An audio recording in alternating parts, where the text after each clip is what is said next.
Welcome to the LongCovidPodcast with me, Jackie Baxter. I am really excited to bring you today's episode. Please do check out the links in the show notes where you can find the podcast website, social media and support group, as well as a link to buy me a coffee if you are able. You should not rely on any medical information contained in this podcast and related materials in making medical, health-related or other decisions. Please do consult a doctor or other health professional. I love to hear from you. If you've got any suggestions or feedback or just want to say hey, then please do get in touch. I really hope you enjoy this episode, so here we go.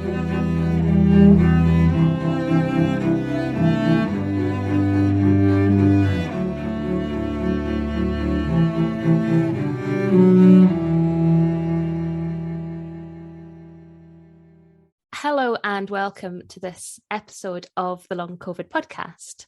I am delighted to welcome back Margaret Koziel from Axcella Therapeutics. So I spoke to Margaret in episode 35, which was earlier this year, about something that they were developing to help people with long COVID. And there have been some exciting results from the trials. So that is kind of what we're going to be talking about today. So welcome back. Thanks for having me back. It's lovely to see you again. So would you mind just very quickly introducing what you do and a little bit about Axcella? So I'm the Chief Medical Officer for Axcella Therapeutics, and we are a biotechnology company that is focusing on harnessing the body's power to tackle complicated diseases. And so there are several things in that statement. So first of all, when I say harnessing the body power, what we're using is longstanding knowledge about ways in which the body can generate changes in how the body behaves and therefore improve the biology behind complicated diseases. So specifically what we're doing here is we're using amino acids, which are the building blocks of protein. We've known for many years that those amino acids can change how the body functions. There are other molecules that are other examples of endogenous metabolic modulators, as we call them. But for the purposes here today, we're talking about amino acids. And so that has an advantage, not only of a long history of what we know about how they might act, we also have a long history of safety, as we all consume amino acids on a daily basis as part of our protein intake. So that's at the heart of what we do. And the other feature that is important to us is by design, we are tackling problems where many pathways in the body are going wrong, so-called multifactorial diseases. We work on non-alcoholic steatohepatitis, which is a really good example where there are problems across how the body handles fat and energy, how the body sets up and maintains an inflammatory response, and also what happens to lead to scar tissue within the liver. And then about a year ago, we turned our attention to long COVID as another example of a disease where there appear to be many processes within the body that are not functioning correctly. So we've been looking at mitochondria, and as we talked about last time, the mitochondria are the powerhouse of the cell, and they also control immune responses. We've learned a lot in the last year about how immune responses are abnormal in people with long COVID. And so that's another example of, again, a disease where there's not one single thing that is going wrong in people with long COVID, but many things. And that's how we're trying to tackle one of the major symptoms that people with long COVID have, which is the fatigue. Fantastic. So in the previous episode, we talked a lot about what you're trying to do. So I don't want to make you repeat yourself when we've done that bit before. But would you mind just giving us a very quick recap of what the very catchy AXA1125, I think, is that correct? Sort of what it does. Yes. So we have been busy in the last couple of months reading out our long COVID. So I'm afraid that we haven't come up with a catchier name. That's what you asked Bill last time. And I'm afraid we haven't turned our energies to that particular. We will in time have an easier name to say. But what AXA1125 is, it is a combination of 6 different amino acids that we have combined in ways that we think will address the biologies of what's going on. Again, we started with trying to tackle this in non-alcoholic steatohepatitis or NASH or fatty liver. And we had good insights into what the biology of that problem was. And then when we started looking to see how we could help in long COVID about a year ago, we realized there's actually an overlap in a lot of the body's problems are the same between NASH and long COVID. So that's how we turned to this particular amino acid composition. And again, the good thing for us is as we started the long COVID trial, we already had a good amount of information about the safety and tolerability because we tested it in many people before we even began the long COVID study. Yes, of course. And that enabled you to go in at a higher level of the trials, wasn't it? That's correct. Yes. Yeah, we talked a lot about that last time. You just mentioned the overlap between the NASH and long COVID being, fatigue is a sort of a huge crossover symptom. And we know that quite a lot now about fatigue being a crossover symptom between long COVID and ME, CFS, a lot of other long-term chronic conditions. This is me spitballing, but do you think that this might be something that could help those people as well? Yeah, it's certainly something that as we were thinking about how to tackle long COVID, we certainly looked at that literature between the chronic fatigue. If you go back to the heart of it, what do patients tell us they're feeling? What patients with myalgic encephalomyelitis or chronic fatigue syndrome and what patients with long COVID tell us who have fatigue is a very similar story. So that is part of what we looked at when we were examining what causes fatigue in long COVID. I want to be clear, our efforts now are focused on long COVID because of the public health emergency, the sheer numbers of people who are out of work, out of school, not doing the things they really care about because of fatigue are quite staggering. So our attention is really focused on that at the present time as a small company. We are certainly looking at ways that we could help other people. We don't know if chronic fatigue or myalgic encephalomyelitis, we don't know if that's the same problem or not. I think we need to do some more work in that area, but it's certainly those parallels have intrigued us and it's something we're thinking about. Yeah, absolutely. Yeah, that's absolutely fair. I think last time we left off just as you were heading into trials and you're working with Oxford University, weren't you, on these trials? That's correct. So what happened, I guess? So we're very excited to release the results. So just to refresh your memory about what the trial was looking at, when we went into it, we were interested in two things. One is to better understand the biology of long COVID. This was a year ago. And to see whether or not AXA1125 could influence that biology, and in particular, if it could result in an improvement in fatigue.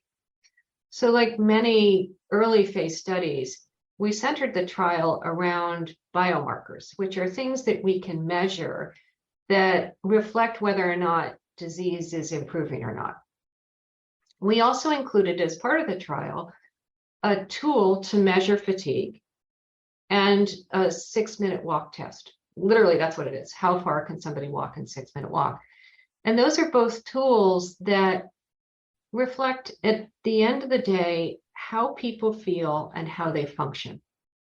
So we use those, and our expectation going into the trial was that we would see some improvement, but it was a small trial and it was only a month, and so our expectations were modest. And what we learned far exceeded those expectations. So after a month of dosing, and I'll say that this was a placebo-controlled trial, so half the people in the trial got AXA1125, half got something that was identical in appearance and weight and taste and so on. After just 28 days, we saw significant improvements in fatigue using this tool. And what was particularly exciting, when we look at the numbers, about 70% of the people who got AXA1125 had improvements in physical fatigue. compared to basically no one in the placebo group. And a few people even went back to their baseline. So this tool asks, when you last felt well, so it's imagining, okay, I got COVID 15 months ago. How do I feel before I got COVID? And the people in this trial told us that they were back to their healthy state. And that's, as a clinician, that's incredibly exciting to see people, again, 28 days. We had really no expectation that we would see this degree of improvement. And it's in both the physical aspects of fatigue as well as the mental aspects of fatigue. And so we are, I use the word astounded, amazed, and thrilled to have this opportunity to move something forward that could potentially help people suffering from fatigue feel better. Yeah, that's incredible. I mean, you say it's a small study, but even so, those numbers are impressive. We've shown it to a number of people, the doctors who take care of people with long COVID. We have shown it to some patients as well, some other people who are suffering from long COVID.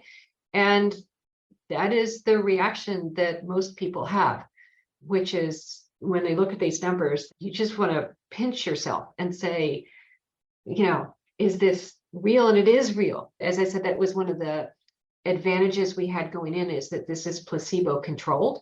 So that represents the highest scientific standard for saying, is something that you're observing real, or is it a matter of chance, or how people may be perceiving the benefits? But this was very clearly related to having taken AXA1125 during the trial. Yeah, that's huge. You said that a lot of people had massively improved, back to their pre-COVID feeling, if that's a word. The people that did they still improve? Yeah. So let me correct that. So it wasn't the majority of people who went back to their baseline. There was a handful. 3 out of the 21 in the AXA1125 arm basically went back to what they said was their baseline during the 28 days of the dosing. Most of the people improved. So they went from, again, this tool says it's moderate to severe physical fatigue.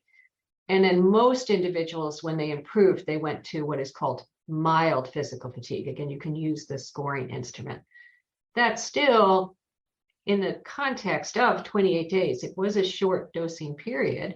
And so we would anticipate that had we continued it for longer, and in future studies when we look at it, if you go through longer dosing periods, that you would see more and more improvement over time. Right. Sorry. Yeah, I obviously those numbers went over my head and I made something up there. It's hard. I have the graph in my head, so it's easier. So thank you for allowing me to clarify that. So yeah, that is huge. So yeah, even the fact that, even if they didn't all magically become cured, which going into it, you weren't expecting that, were you? That some of them did significantly, and, they did even just sort of level up a bit. That is a massive improvement. You would take any improvement, wouldn't you? Well, we'd like to get everybody back to their normal state. And so that's what, as we move this forward, and we talked a little bit about the process of drug development last time we spoke, as we move this forward, that will be one of the questions that we will take a look at is, as we go longer into dosing, what proportion of people really get back to their baseline? And as you say, what we want to measure is improvement. We want people to feel better. The other thing that's important is that we looked at what happens as the fatigue improves. Can people, say, walk farther? And that's in fact what happened. That is, physical fatigue improved, or mental fatigue. People were able to go farther in the 6-minute walk test, because you want to see those move together. You want to say, as people feel better, and that, again, is an early scientist, can they start to get up and go do their daily activities and in general feel better? So that's one of the things that we can use, again, in early drug development to say, yes, those two are moving together. And that's a very positive sign. So we know that sort of post-exertional malaise or post-exertional symptom exacerbation, I think are the two that we call them. And, this idea where you might be able to do a short walk, but it then hits you sort of 24 hours later. And again, that's probably quite difficult to measure because it's often, for me, certainly, it's quite hard to tell what it is that set that off. But the people that were able to do physically slightly more, were they unaffected by the post-exertional malaise side of it as well? So that's a great question. And going forward, we would look to a different instrument to measure that. So that I think has certainly, we use the 6-minute walk as in an early phase. It is easy to do. It's very standardized. We know, for example, what people with long COVID on average do. But I think you get to the heart of the question, which is what is meaningful to people living with long COVID, which is, for example, the ability to get back to work. Overall, do people feel like their quality of life has improved? And so going forward in time, now that we have this data from this trial, what it'll help us do is design the next trial to address those questions, right? Because you want to look at the total physical activity over time, not just what you can do in 6 minutes, but what can you do over the course of, say, a month. So we're currently in the process of running through some of the tools that we have at our disposal to measure that and gathering those together. Of course, because it's a really difficult thing to measure. I try to work things out myself, and I'm one of these people that sort of, when I start feeling bad, I sit down with a list and I try and work out what it was that set it off. And it's impossible sometimes. The parameters change all the time. So I'm sure it's going to be really, really difficult to measure in a clinical setting. Yeah, so I think that there are tools out there. Some of those are instruments that, again, have been used in other fields to measure, for example, what does returning to work look like? There are actually questionnaires that have been developed to ask that question. There are actually several out there, and we're in the process of, again, picking which one might be best for the next study. Same thing with physical activity. There are different ways to measure that, ranging from asking people, do you feel like you were able to do more, say, this month than 3 months ago when you started study product? So there are a couple of ways we can do this, and that's what we're in the process of mapping out. Yeah, definitely. So you've mentioned the next phase of the trial. So again, I think we talked about this a little bit last time, but what happens next? So we're really looking forward to starting the next study, and that's what I alluded to before, is that we're starting to put those pieces in place. And that involves a lot of different parties and planning for that. So if we think about the end goal, which is to try to get a drug out there to help the millions of people who have long COVID and fatigue, the health authorities, so in the United States, it's called the Food and Drug Administration. In the United Kingdom, it's called the MHRA. What they're interested in is two major things. Do people feel better? Are they functioning better? And is the drug that you're using safe enough? So what we have to do is design a trial that answers those questions. Have we proven, and the legal standard is beyond a reasonable doubt, right? We've proven to a high level of rigor that we in fact make people feel better and that they're functioning better.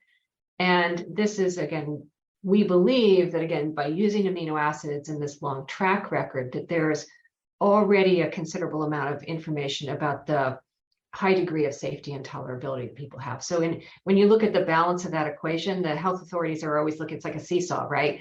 And you have to be on the up part where the efficacy outweighs any safety or tolerability problems. That's where we have our advantage, is, again, because we believe that amino acids are intrinsically safe and well tolerated. So the onus is on us next to prove that we can improve the fatigue. And then, again, that helps people function better. Excellent. And the fact that you've had such good results from the first stage will help, I guess, with it. Yeah, because they will look at each stage of the approval process. You review your data with the health authorities and say, are we ready to move on to the next stage? And so that's part of the discussion that you have in drug development is to say, how do we move this along? And we will have very specific discussions with them. Is the trial we're designing going to answer that question? So they will go through it from all of the perspectives. Again, they have very important roles. They have a number of people. This is true for all the health authorities. They have a lot of people who look at these proposals and will say, yes, that trial should answer the question. Now, then it becomes on us to go execute it and get it done. Right. So you actually work quite closely together with the health authorities then? Yes. Yeah. Oh, that sounds really great. So yeah, you've been speaking about the FDA and the sort of health agencies on your end of this. How does that work sort of across the pond in the UK, for example, and working together with us? So there we work with a branch of the government called the MHRA that regulates drugs and devices in the United Kingdom.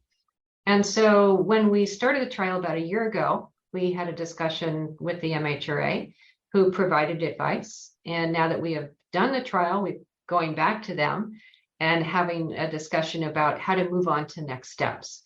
And I would characterize that as a very positive relationship. They're obviously keenly aware of the public health problems. There's, again, really strong data showing how many people are out of work and not recovering in the United Kingdom. They're clearly aware of that and are viewing this as part of the ongoing pandemic and part of the public health emergency that is long COVID. So again, very positive. The voice of the patient there has clearly been heard across the pond. So that's really important for this group to think about, is how we can all work together. As we talked about before, during vaccine development and treatments for acute COVID, what was powerful there was the lesson that when everybody works together, things get done really quickly. And so we're hoping that we all approach long COVID with the same degree of urgency. We certainly are. And we would like our partners to approach that with the same degree of urgency. Yeah, definitely. So you're obviously pulling this all together at the moment. Do you have any idea when the next phase of this is sort of going to start? And I guess how long is it going to take? We'll be right back.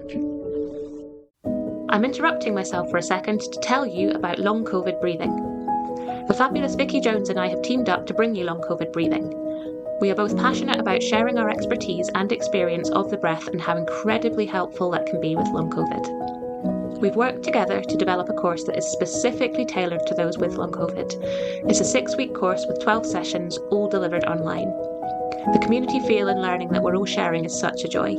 To find out more information and to sign up for our courses, workshops and other shorter sessions, please check out the link below, longcovidbreathing.com, or email longcovidbreathing@gmail.com to start your breathing journey with us.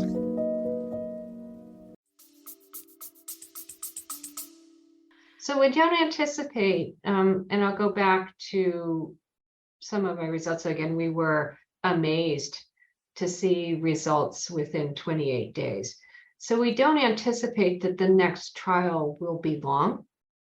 I don't want to give a definitive timeline for when we might get to that, because we do have to have the conversations with the FDA and others to make sure that we're setting up the trial in the right way. Well, I can't give you a definitive answer. What I can give you is a promise that I understand that every day matters for somebody with long COVID. And so we are doing everything possible on our end to make sure that we move forward as quickly as we humanly can. Because I get it. At the heart of this, a lot of people are suffering.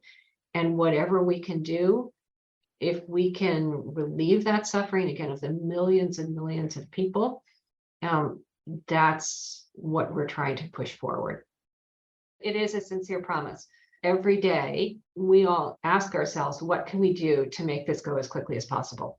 And I guess you want to do it fast, but you have to do it right as well, don't you? Yes, we have to do it fast and well. And that's where the health authorities play an important role to, if you will, look over our shoulders and make sure we're doing that. And again, at the end of the day, they have a very important role to make sure that anything that comes out as a therapeutic is both efficacious and safe. And so that's, again, those are part of the conversations that we're having, is how to do that. So this next phase of the trial, you mentioned earlier, the 28 days that you did before and, the really impressive results that you had within that. Are you imagining that the next phase will run for longer than the 28 days? Yes, although I don't expect, at least in our present thinking, is that this is not going to take years to show an effect. So it's a little bit longer than 28 days, but we don't think this is going to be a 5-year trial, for example. We want to get to the answer as quickly as we can. Yeah, brilliant. I guess people with long COVID, as you said, we're impatient. We want answers. And, you guys really are doing your best. So I don't think the blame is laid at your doors. Well, I understand if people are frustrated, given the tens of millions, in this country alone, tens of millions of people with long COVID who are suffering. I don't blame people for being frustrated, right? That's natural when you're miserable. So all I can say is that we are trying to move it along as quickly as we can. Again, we're trying to be focused and efficient and move this, but I certainly understand we are leading in this particular space. If you look at the clinical trials, and anyone can go on this website called clinicaltrials.gov and see what's out there for clinical trials. And we're one of the few placebo-controlled trials. That's really important. And we're one of the few that has anything in fatigue. And now we have a positive readout. So this is where we're ahead. There's not been a lot of work in this area. Again, for the patient community, that's very frustrating not to see a lot of trials out there. So and that's where we're in a leading position on this one, to be able to get something out there as quickly as possible. Yeah, definitely. I mean, I think what we all want to see is something that my doctor can prescribe for me that will make me feel better. And, it would be so easy, wouldn't it, if that was the case? But people like yourselves really are, well, not even just trying, you're succeeding. And there is a process, and it takes time, and it takes some time to have the discussions with health authorities and have the discussions and get all the pieces in place to actually run the trials.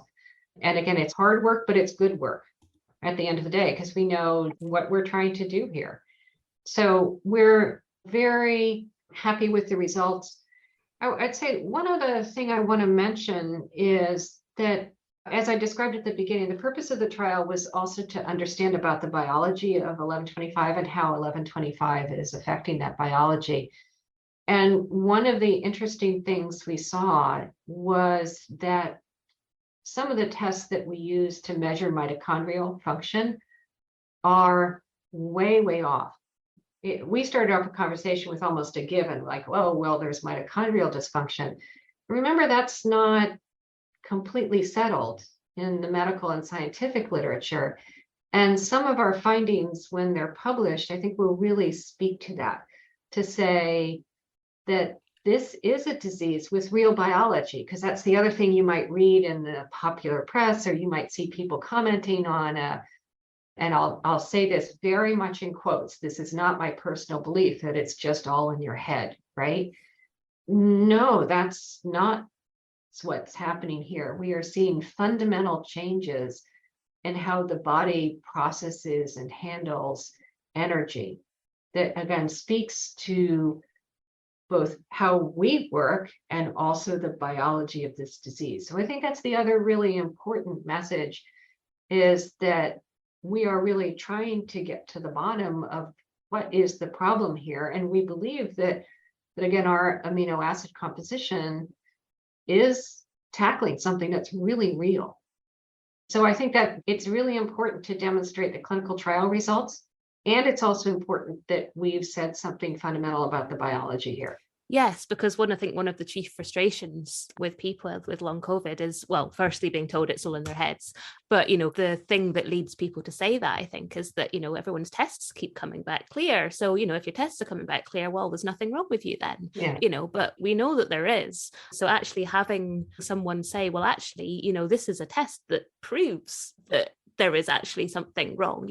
It sounds bizarre, doesn't it? Being pleased to have a test come back with something abnormal, but it is. So I will say that, so our results join some of the literature. Unfortunately, right now, we're not at a place where a simple blood test that would be available to, say, a family practice physician. We don't have that yet. We are starting to pin down the biology, and then it's just a matter of time. How do people, it may be us, it may be somebody else, how do people come up with a blood test or something that's simple to do that you could measure that? We're concentrating on, listen, it is one of the ways that when you're tackling a symptom, and I would say fatigue, headache is another example, depression, when you develop drugs for all of those things, what do you do at the heart of it? You ask how people are feeling. So we're concentrating on, can we make people feel better? And again, improve their functioning along with it. I think other people will be developing the blood tests and so on. But that is an important part of this that I don't want to get lost, is that we believe that the biology is real. We believe that we are doing something important to try to get people back. And then how we measure it is to say, are people less fatigued? And the answer is yes. Definitely. No, that's a good point. Thank you. Again, as we talked about last time, I would encourage active involvement of people who are living with long COVID. That is really important. The people in government, the people who have to make some of the decisions about this, are influenced by what patients have to say. That's very clear. And I don't mean this to say that they haven't listened, but the louder the voice is, the more support we can get. Again, we're a small company, so we will take all the help we can get to move this forward as quickly as possible. So I want to encourage people who are listening to this podcast to, again, work with your local governments, wherever that may be, to find an effective solution. We're certainly interested in that patient voice. We are trying to listen actively and say, what can we learn from the patient community? And so the louder and clearer that voice is, the better it is for everybody. Fantastic. Yes, absolutely. Sure. Well, I'll put a link to the trial results into the show notes, so anybody who is interested can follow up on that.